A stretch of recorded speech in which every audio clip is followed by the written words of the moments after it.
Good morning po mga auntie, mga uncle, mga inday. Welcome back to my channel. At ayan na si Inday Buri at mga inday, lumabas niya sa kanyang bahay na napakaliit na hindi masyadong nakatulog. Na sobrang liit mga inday. Napakumpa ang kamo. So bago natin simulan na nating araw dito is mag-stretching muna tayo mga inday para pang paunat ng ating mga kaugatan at ating katawan. Kahit na nahirapan ako sa pagtulog kagabi kasi sobrang liit ng ating lugar sa loob mga inday na hindi ako makatayo ng straight kahit na hindi ako mataas mga inday, nahihirapan pa rin ako sa kalisod, pero sige lang, andito naman tayo mga day. So charge to another experience of our life na naman. Sana mga inday sa experience at sa travel kong ito at sa pagbo-volunteer kong first time na kasama mga afa mga inday ay maganda yung ating may experience. So kailangan ko nang pumunta ng CR mga day at manghilamos, kunin ang kinamagulangang muta mga day. At pagdating ko sa CR nila mga inday, sa una pa lang sa sink pa lang mga inday, yung lababo nila, yung sink nila mga inday is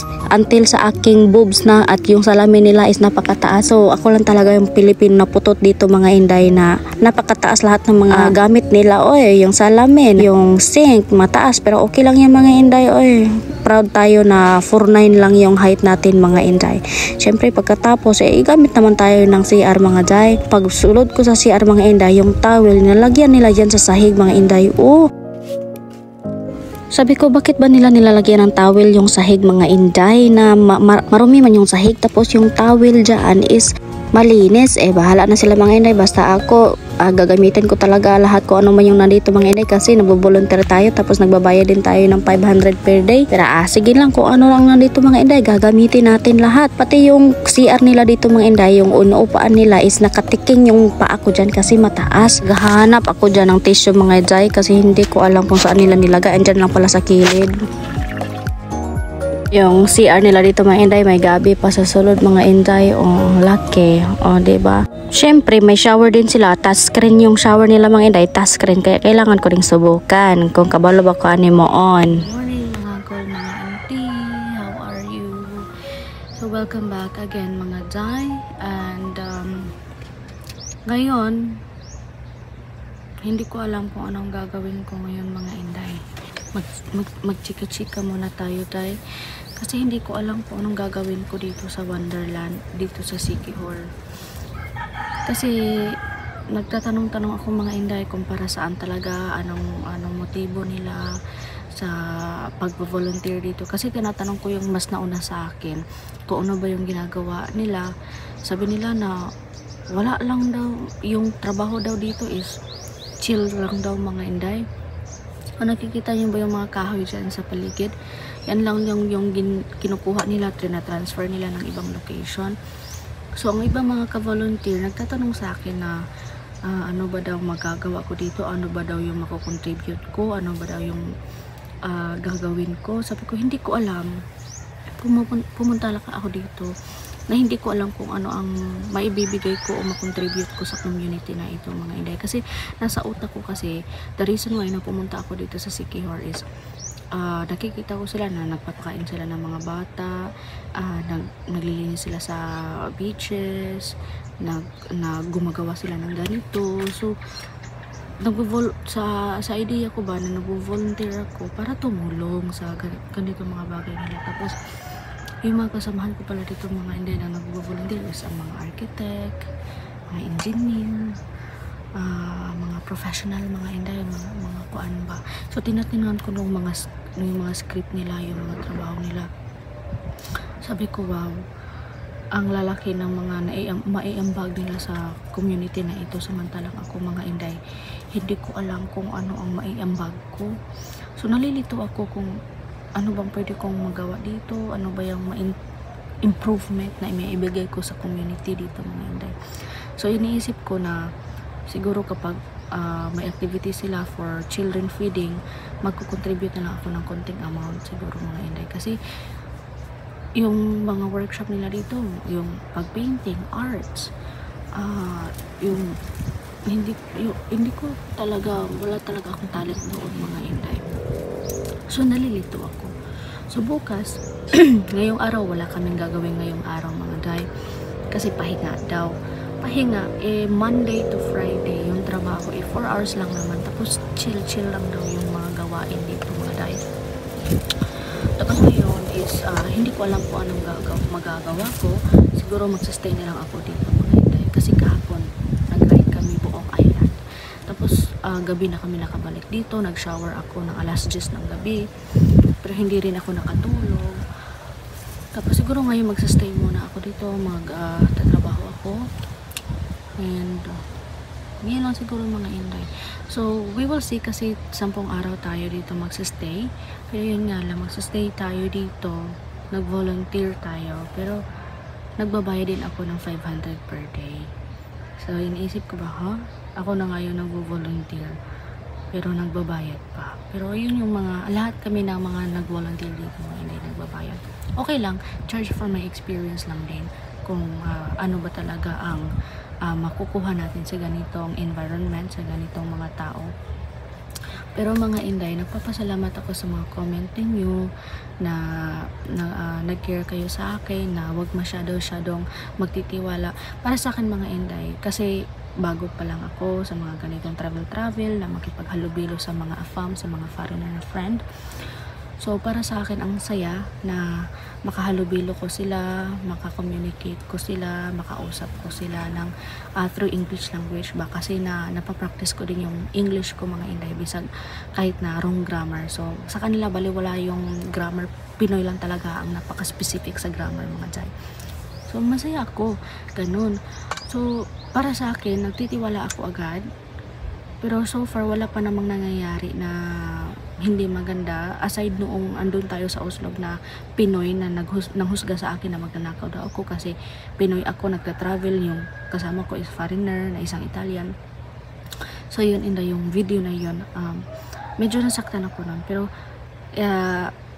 Pinoy din siya mga Inday. So the whole trip ko mga Inday, simula nung isang buwan, hindi pa ako nakapag-experience na naging kasama ko yung mga foreigner, pero bad yung experience ko.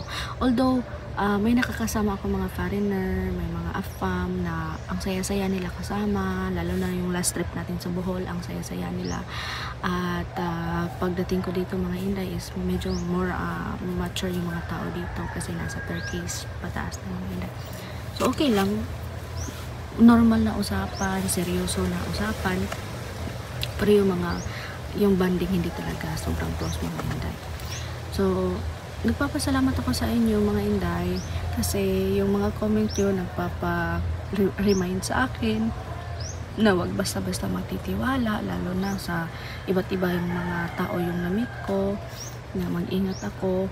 Alam niyo mga Inday, sa biyahe kong ito, the more kong nauunawaan or the more kong nalaman na yun palang mga backpackers, yun palang mga travel na mga tao mga Inday is natatakot ako na maging sobrang close sa kanila kasi kahit na sino yung kinakausap ko, nag-uusap kami ng mga masisela na bagay, tapos normal lang talaga, halos sila lahat mga Inday, normal lang talagang makipag-ano right away sa mga lalaki, ganun mga Inday. So tinatanong ko sila kung possible ba na magka-AIDS sila, magka-SD, ano bang tawag doon?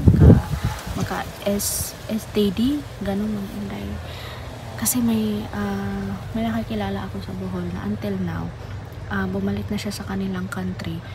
Tapos, may nakakilala siyang lalaki dito doon sa Siargao mga Inday.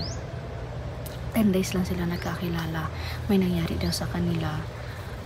Pag uwi daw niya sa kanila mga Inday is nagpa-test daw siya for pregnancy and for STD. And good thing dahil hindi siya buntis, pero naging positive siya sa STD mga Inday. So, natatakot ako ba?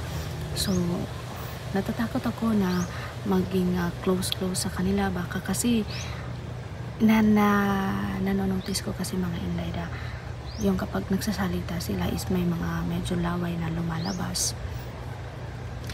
So, natatakot ako baka mapunta sa akin o ganun mga Inday. So, prevention is better than cure. So, medyo nahihisitant na ako na maging close sa kanila. Pero okay lang mga Day. Kasi hindi ko alam, hindi man ako nag-judge, no. hindi talaga ako nag-judge mga Inday, pero yun yung kinakatakot ko. Nagtatanong ako kung transferable ba siya through talking lang or ganun. So ayun mga Day, disclaimer lang po talaga ha, wala po, nag-start pa lang po ako na malaman ang mga ganitong bagay sa travel. So kung may mga idea man po kayo, may mga nalaman man po kayo, you can comment down below, kasi po nababasa ko po lahat ng mga comment ninyo, at wag po kayong magalit or kasi hindi nagbabasa po ako lahat ng mga comment, pero hindi po ako nagre-response lahat kasi dami-dami po. So ayun mga Inday, so andito na si Irene, nagkikita na kami, tapos pero hindi kami sobrang close na mga Day. And sinasabi niya na beke siya, tungkoy siya, hindi po siya mga Inday, may 15 years na po siyang karelasyon doon sa kanila mga Day, at pinakilala po niya sa akin. So sa mga nagko-comment po na tungkoy siya, ganon siya, hindi po mga Day, ganon lang po talaga siya mga Inday. So ngayon is maliligo na muna ako mga Inday, tapos magre-ready ako, mag-exercise ako, pupunta siguro ako ng beach. Ano kaya ang pwede kong gawin ngayon? So kung ano man yung mga suggestion ninyo, mga experience ninyo tungkol sa mga ganito, please comment down below at babasahin ko po. Hi po mga Inday, pasensya na po, nagmamadali po ako ngayon kasi late ko na po yung nabasa ng announcement nila sa WhatsApp na pupunta daw kami doon sa mga barangay hall na may mga bata mga Inday. Mag-activity daw sila doon. So first time ko itong hindi nakapag-update ng hindi masyadong na-update sa kanilang mga ano-anong mga Inday ba. So teka lang. So plano ko mga Day na magbili ng ice cream para ibigay sa mga bata, para na rin para na rin contribution ko mga Inday, para naman na ako'y pulos aning ilahang community mga Inday.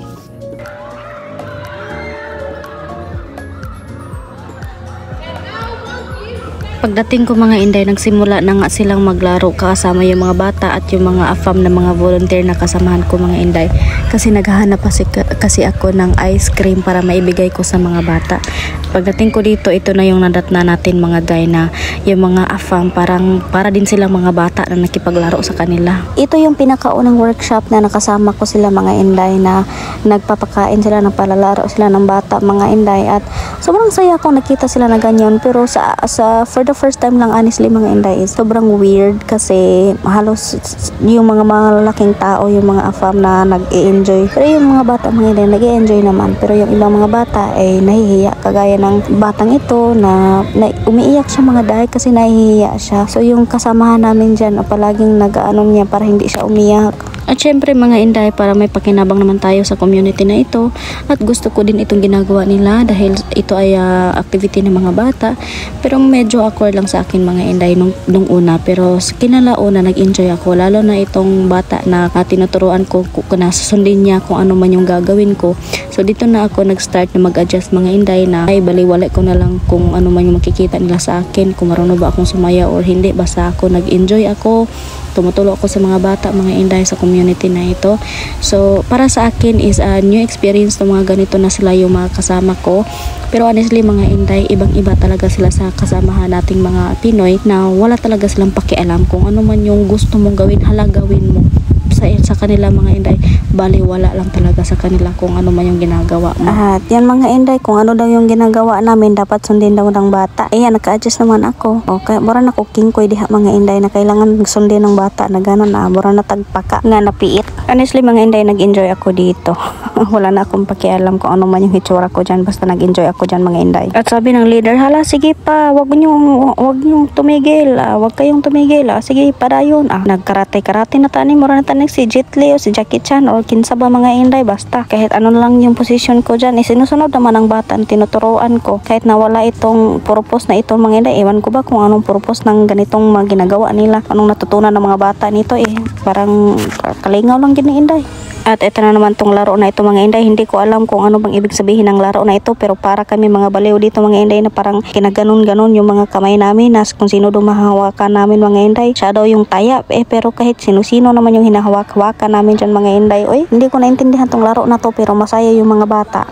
Pero manas natawa ako sa mga volunteer na ito mga inday, kahit ano-ano lang yung mga posisyon ang ginagawa nila. Oy, maganda sila mga inday ba kasi nagkakaroon talaga sila ng connection, nakikipaglaro, nakikipaghalubilo ng mga bata. At ito si Irene or si Erin ni, nag-enjoy din siya sa mga bata mga inday. Siya yung parang nagkamang-kamang talaga siya mga inday. Nako, yung mga afam dito mga day, sila wala talaga silang arte, mas arte pa tayong mga Pinoy na hindi tayo gumagana no. Sila mo tuwad-tuwad pa yan sila mga inday, magkamang-kamang o tuara saka ng tail ni Irene. Basta nalingaw po nila mga inday, mga bata po nalingaw to, nagaligid-ligid na sila mga day. Puron sila og mga paka og iring na unsa ba basta kay pero hindi ko yun ginagawa mga day. After sa laro at kasayahan na yun mga inday, ay ito rin ginagawa nila sa mga bata. Pinapa-drawing nila, yung pinapasulat nila yung pangalan ng bata, tapos nilagyan ng kulay. Tapos ako rin mga inday, syempre hindi mawawala din sa atin na magsabay-sabay din tayo sa mga bata kasi matagal ng panahon na hindi tayo nakagawa din ng ganito mga inday. So, sinusulat din namin yung aming pangalan at nilalagyan ng kulay. At syempre, pagkatapos ng gawain, ay panahon na para mag-snack mga bata. Ice cream! Ang saya-saya ng mga bata. I love ice cream.